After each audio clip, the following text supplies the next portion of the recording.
Now, you might think, what's so special about those 20 years? Well, let me tell you, this wasn't just another page in the history books. This was a period of explosive, ground-shaking, is this evanescent country kind of change. It was the era that took America from a largely rural, agricultural society and catapulted it into the modern, industrial powerhouse we recognize today. So, buckle up as we explore the incredible transformation that shaped the 20th century and beyond. Let's start with the cities. In 1890, American cities were growing, but by 1910 they were exploding. Millions of people, drawn by the promise of jobs and a new life, flooded into urban centers like New York, Chicago, and Philadelphia. This wasn't just a slow trickle, it was a human tidal wave. And where did all these people come from? Two main sources. First, you had countless Americans leaving their farms. Mechanization was making farm work less labor-intensive, and the lure of a steady factory wage was powerful. Second, and perhaps even more dramatically, was the massive influx of immigrants. Unlike earlier waves of immigration, which were mostly from Northern and Western Europe, this new wave came from Southern and Eastern Europe. We're talking about Italians, Poles, Russians, and Jews, all seeking refuge from poverty, persecution, and political turmoil back home. They arrived at places like Ellis Island with little more than the clothes on their backs and a heart full of hope. They settled in crowded ethnic enclaves, creating vibrant, bustling neighborhoods where you could hear a dozen different languages on a single city block. These communities, like Little Italy or the Lower East Side, became melting pots of culture, food, and tradition, fundamentally reshaping the American social fabric. But life wasn't easy. They faced immense challenges, from language barriers to discrimination, all while living in cramped, often unsanitary tenement buildings. This urban boom was fueled by the Second Industrial Revolution. Forget small workshops. Think massive factories churning out steel, oil, and countless manufactured goods. This was the age of titans, men whose names are still legendary today. Andrew Carnegie in steel, John D. Rockefeller in oil, and J.P. Morgan in finance. They built colossal empires, pioneering new business models like trusts and monopolies that allowed them to control entire industries. Their ambition was matched only by their ruthlessness, and they amassed fortunes that were almost unimaginable. The scale of production was staggering. Steel mills in Pittsburgh lit up the night sky, and oil refineries dotted the landscape. This industrial might didn't just build fortunes, it built the country itself. Steel was the skeleton for the new skyscrapers that began to pierce the urban skyline. And it was the backbone for the thousands of miles of railroad tracks that stitched the nation together like never before. This railroad network was the circulatory system of the new America. It moved raw materials to factories and finished goods to markets across the continent. It made it possible for a farmer in Kansas to sell his wheat in New York and for a family in California to buy furniture made in Michigan. This created a truly national market, breaking down the old regional economies. Alongside the railroad, new inventions were changing daily life in profound ways. Alexander Graham Bell's telephone, a novelty in the 1880s, was becoming a business necessity. Thomas Edison's electric light bulb began to push back the darkness, extending the workday and changing how people lived and socialized. The hum of electricity was becoming the soundtrack of the modern city. And let's not forget the automobile. In 1890, it was a tinkerer's dream. By 1910, thanks to pioneers like Henry Ford, the car was on the verge of becoming a mass-produced reality, promising a future of unprecedented personal freedom and mobility. But all this progress had a dark side. For the millions of workers who powered this industrial machine, life was often grim. They worked long hours, typically 10 to 12 hours a day, 6 days a week, for wages that were barely enough to survive. The working conditions were often incredibly dangerous. Factories had few, if any, safety regulations. Accidents were common, and a lost limb or a life was often just seen as the cost of doing business. Child labor was rampant, with kids as young as 8 or 9 working in coal mines and textile mills. Their small hands valued for tasks that adults couldn't do.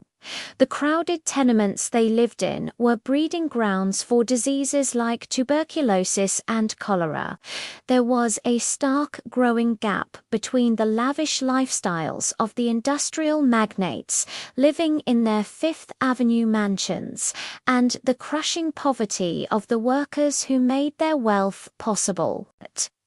This inequality and injustice didn't go unchallenged. The 1890s and 1900s saw the rise of a powerful and passionate response: the progressive movement.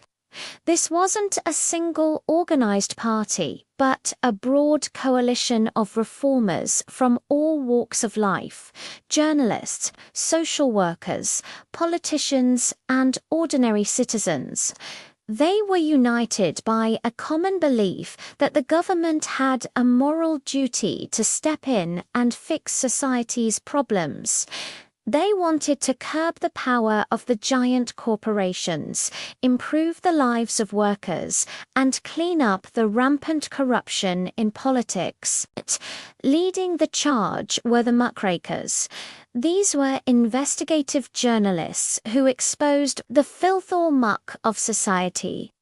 Ida Tarbell took on Standard Oil, revealing Rockefeller's ruthless business practices. Upton Sinclair's bombshell novel, The Jungle, exposed the horrifyingly unsanitary conditions in the Chicago meatpacking industry. His vivid descriptions of rats, poison, and even human remains ending up in the meat supply shocked the nation and the world.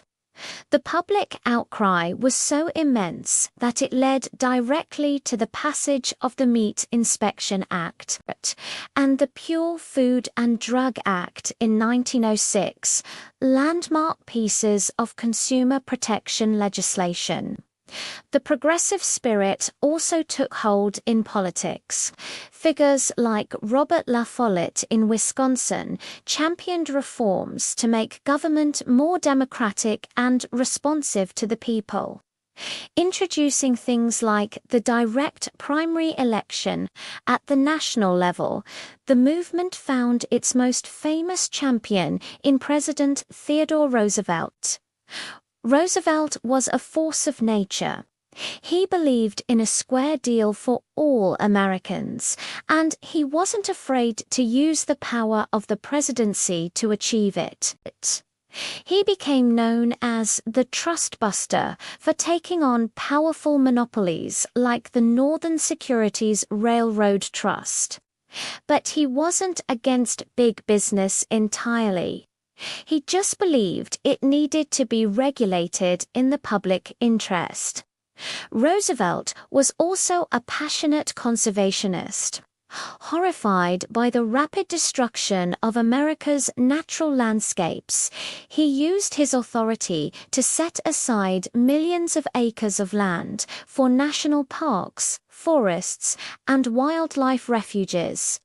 He understood that the country's natural resources were not infinite and needed to be preserved for future generations. His actions laid the foundation for the modern environmental movement in the United States. His successors, William Howard Taft and later Woodrow Wilson, continued many of these progressive reforms, further expanding the government's role in regulating the economy and protecting citizens. As America was transforming at home, it was also redefining its role on the world stage. For most of the 19th century, the US had largely followed a policy of isolationism.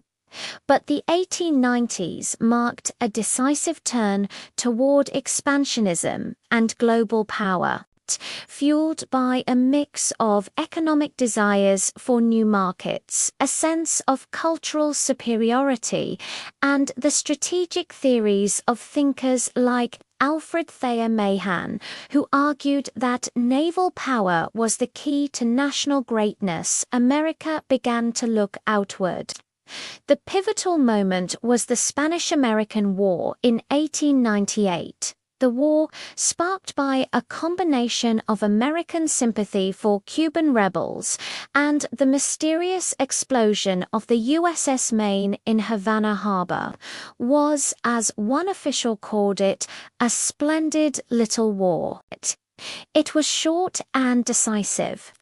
The U.S. Navy, modernized and powerful, quickly defeated the Spanish fleets in the Philippines and the Caribbean.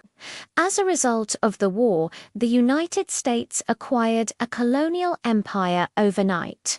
Puerto Rico, Guam, and the Philippines all became U.S. territories.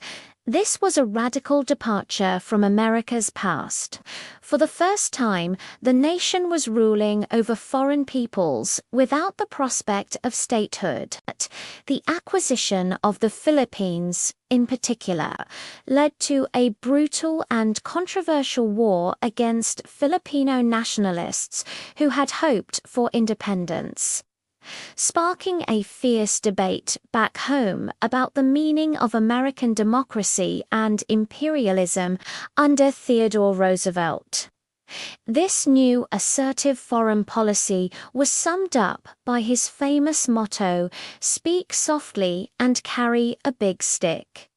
The big stick was the powerful U.S. Navy, which Roosevelt sent on a worldwide tour the Great White Fleet to showcase America's newfound military might. He also engineered the Panama Canal, a monumental feat of engineering that connected the Atlantic and Pacific Oceans, by supporting a Panamanian revolution against Colombia. Roosevelt secured the rights to build the canal, which would revolutionize global trade and project American power for the next century. By 1910, the United States was no longer an isolated republic. It was a recognized world power with global interests and responsibilities. So, let's take a step back. In just 20 years, from 1890 to 1910, America underwent a staggering metamorphosis. The population soared, and the cities became the center of national life. A new industrial economy powered by steel, oil, and electricity created unprecedented wealth and unprecedented poverty. In response, the progressive movement arose, permanently changing the role of government in American society. And on the world stage, the U.S. shed its isolationist past and emerged as a global empire. The country that entered the 1890s was fundamentally different from the one that greeted 1910. The tensions, innovations, and conflicts of this era set the stage for the American century. It was a time of contradictions, of incredible opportunity and immense suffering, of democratic reform and imperial expansion. It was the chaotic, energetic, and transformative birth of modern America. Thanks so much for watching. If you found this journey back in time interesting, please hit that like button and subscribe for more deep dives into history. Let me know in the comments what other historical periods you'd like to explore. See you in the next video.